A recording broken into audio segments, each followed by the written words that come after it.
All right, you may have heard the term RICO used to describe former President Trump's latest indictment. And you may have heard that term has something to do with the mob. Right, but what does RICO actually mean?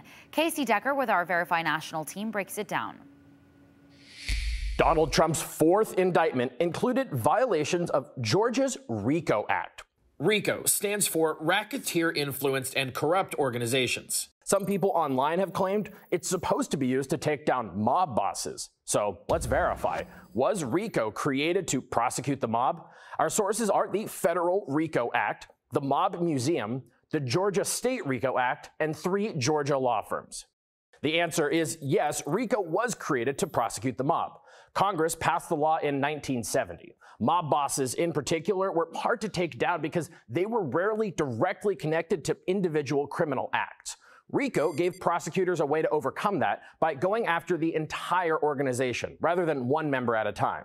In New York in the 1980s, then U.S. Attorney Rudy Giuliani famously used the law to lock up many of the biggest names in organized crime. Of course, more recently, Giuliani became part of Trump's inner circle and is actually now named in the indictment as a co-conspirator. So is the same law he used in the 80s now being used against him? Not quite. Trump and his associates are not being prosecuted under the Federal RICO Act. Fani Willis, the district attorney in Georgia, has charged them with violating that state's own RICO Act. That one was passed in 1980 and has some key differences. For one, it's not often used to prosecute mobsters. Willis brought up rapper Young Thug on RICO charges last year, accusing his record label of being an organized street gang. That case is still awaiting trial.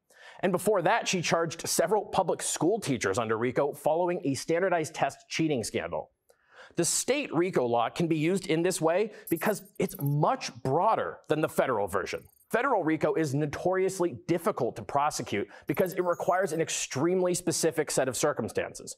Georgia's law is actually well known for being less specific. The DA has said that even when it's not used for mobsters, Georgia RICO is a useful tool for painting a fuller picture for juries and taking down larger conspiracies. With your Verify, I'm Casey Decker.